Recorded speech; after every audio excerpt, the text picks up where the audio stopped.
Hey Internet friends, 2021. New year, same revenge of the nerds plot. Mr. Microsoft, the fourth publicly richest person in the world, and great-grandson of the Federal Reserve Empire, Bill Gates, has embarked on a new endeavor, procuring farmland across the United States to the tune of 224,000 acres that spans across 18 states, earning him the spot as one of the top feudal lords. His largest land holdings reside in Louisiana, Arkansas, Nebraska, Arizona, and Washington.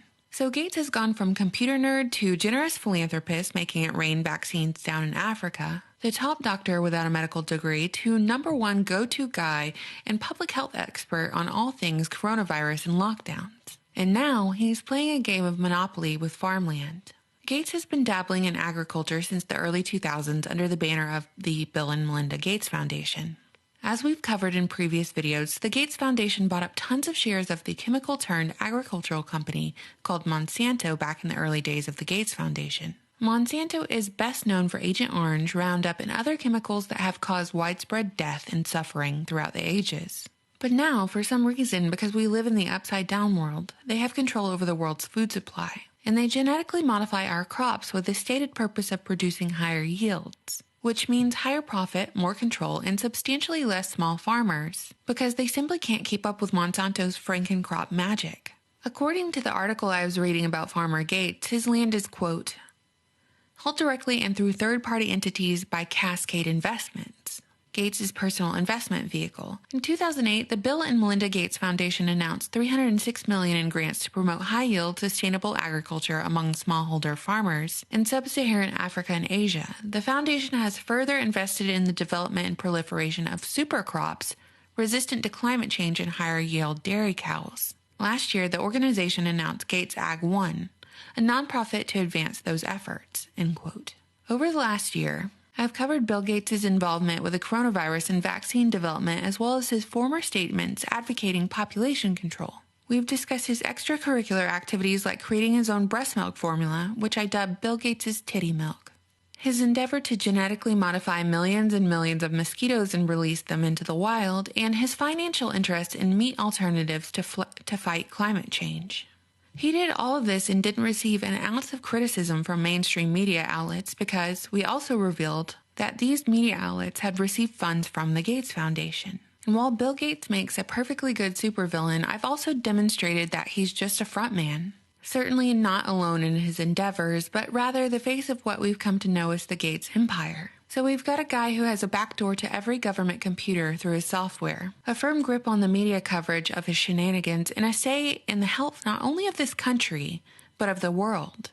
And now he has control of America's breadbasket. With this new development, we must ask the question that the mainstream media won't.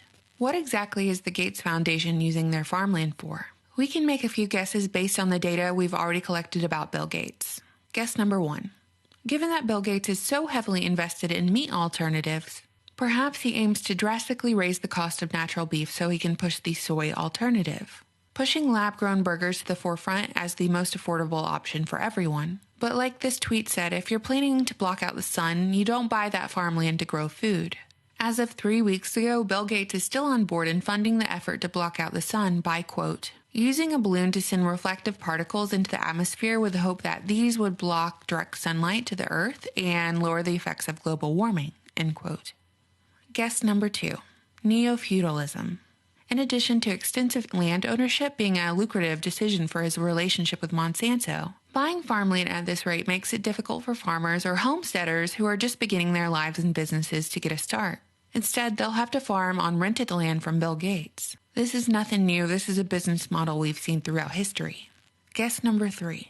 This goes along with the information we have about Agenda 21 and Agenda 2030. The less available farmland there is out in the country, the higher the likelihood that people are pushed towards the major city centers, aka megacities and smart cities, where universal basic income is implemented alongside the trend of jobs being replaced by robots and artificial intelligence.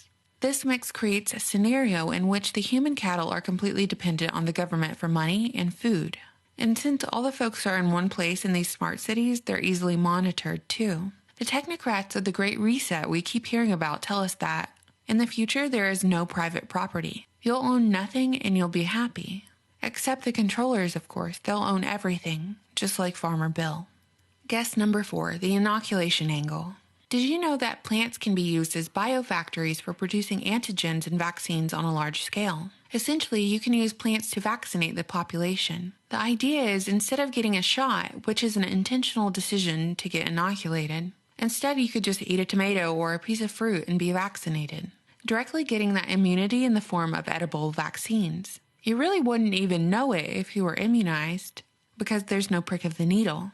Scientists have been working on edible vaccines for decades, but allegedly it hasn't been rolled out to the public yet. With the advent of COVID-19 and the race to immunize the entire population whether they like it or not, the idea of edible vaccines is being toyed with.